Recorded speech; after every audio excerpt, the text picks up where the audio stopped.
having a debate. The format of a debate is specified by SACI and the debating board, this school's debating board, and they're not 100% the same, but more or less we can expect the same thing. We will have, like the speakers, and we will have points of information that we'll refer to later on. So let's have a look at the time and the speaker allocation. Each team has 3 speakers. The time allocation might be 8 minutes per speaker, and then the reply speakers 4 minutes. That's one scenario. SACI allocates 7 minutes and 3 minutes, and then there will probably be a floor debate in both these cases, which will last for 10 minutes. So it's a bit of this and a bit of the other, but more or less the debates are pretty much the same.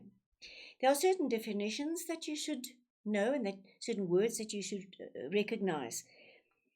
The topic in a debate is called a resolution. That is the statement about which the teams argue. For instance, disarmament won't solve the problems of the world. That's the resolution. You must know what a rebuttal is. A rebuttal explains, in other words, I answer to something that you have said, and I explain why my team disagrees with that idea. You have your affirmative speakers and your negative speakers. Now be very careful here. There is a resolution. The affirmative speakers will agree with the resolution as it stands there. The negative speakers will disagree with the resolution as it stands there. I'm saying be very careful, because sometimes the resolution will be written in the negative. So if you are an affirmative speaker, you will defend that negative resolution. Are you with me? You must be very careful in that regard. So the affirmative speakers that agree with the resolution, those are the proposition. The ones that give the logical negative case, they are called the opposition.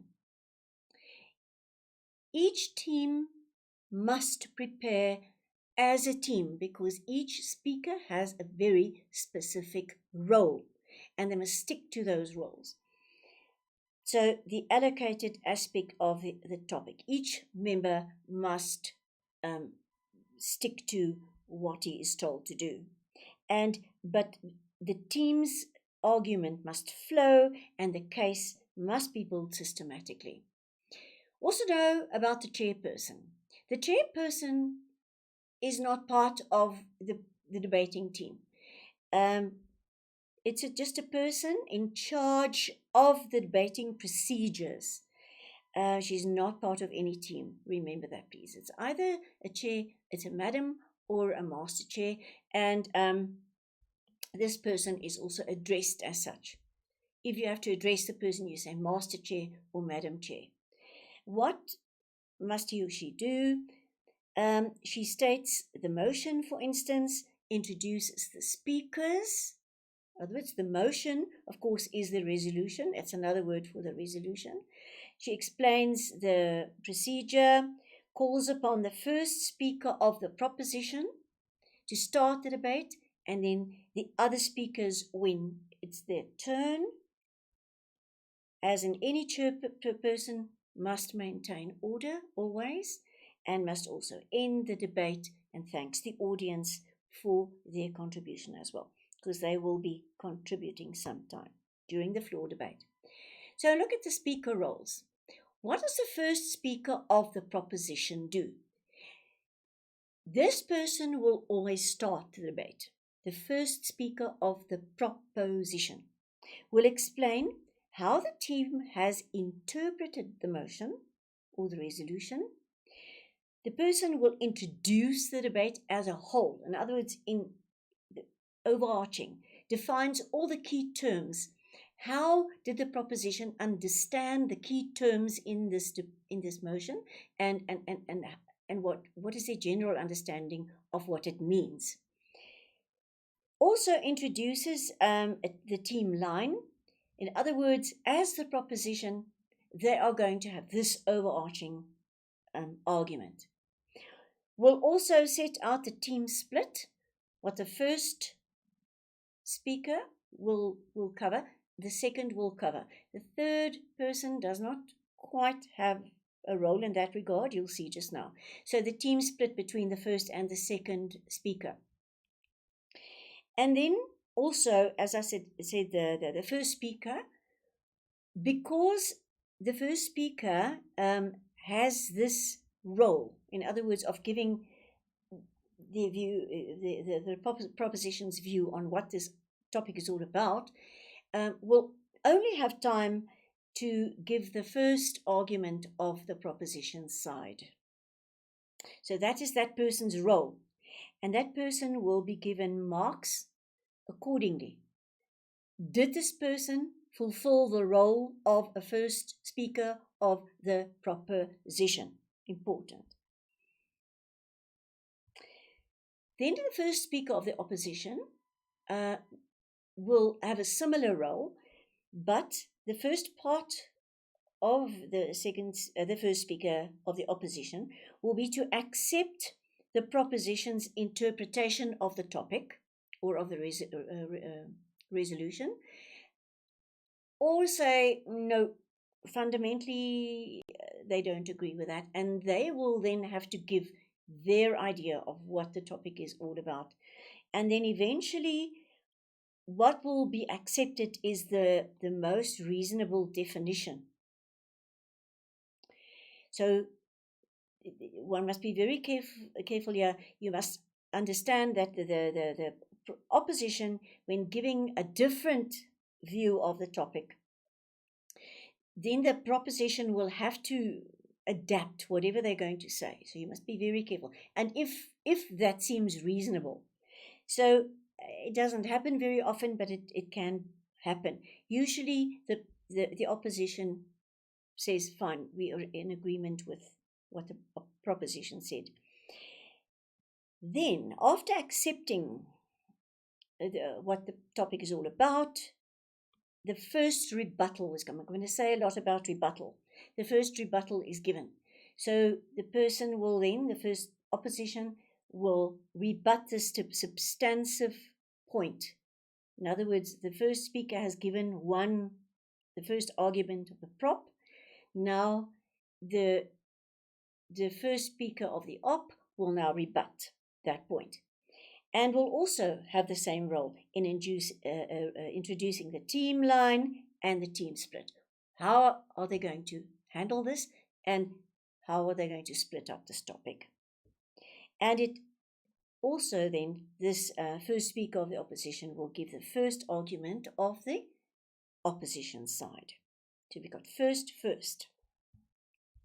Now we get to the second speaker of both the proposition and the opposition. Now this speaker has a lot to do, because this speaker must now get on with all the rest of the information and arguments that the prop and the op are going to give. So the first speaker of the proposition will always then start by rebutting, because the previous speaker has said something. So now you're going to have to rebut and say why you don't agree with that, or what flaws you find in that argument, or whatever it is, the important points, right? Then present the second argument and perhaps the third argument, but the majority of the team's substantive material. And they're going to illustrate it with facts, with statistics, with examples and other evidence. So that is the role of the second speaker of the prop, and the second speaker of the op will have the same role. The third speaker's role is basically rebuttal. The Third speaker will rebut the whole argument of the other side. In other words, from the first to the second speaker, everything that's been said, rebut the whole other side. Will summarize his or own side's argument and remind the audience why their team's arguments are better. So they're going to rebut the opposition, what they've said up to now, and they're going to say, but we said that in summary, and for these reasons, what we said is more valid.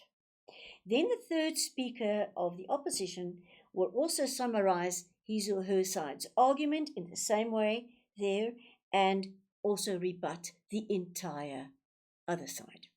The same role there, basically, right? The chairperson has a role to play, a very important role to play here. Not only will the chairperson open the floor debate, she must also, or he must also be there to alternate between each side in taking points, for instance, in the floor debate. Because usually after the second speaker, there is a 10-minute floor debate. And then what happens is that the audience, there are normally supporters for the op and supporters for the prop. So they're sitting there in the audience, and in the 10 minutes, they can raise points. They can say, they are addressing the opposition side, and they say, I want to know this, blah, blah, blah. That was actually not a valid point that you made, blah, blah. And then you must answer. So there's this quick debate, and the chairperson has a very important role here in that she must allocate from the two sides. They will normally be split, the two sides. Allocate from the two sides which points she's going to take, or he's going to take.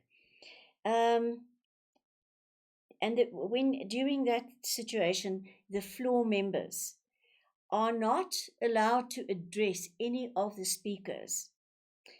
The floor member will say, Madam Chair, the opposition said blah, blah, blah, or the proposition's point, blah, blah, blah. You can't say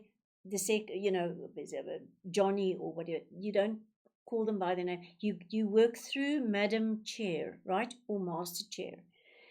And one must also be careful, and the chairperson must control this, that they don't become stuck on one point.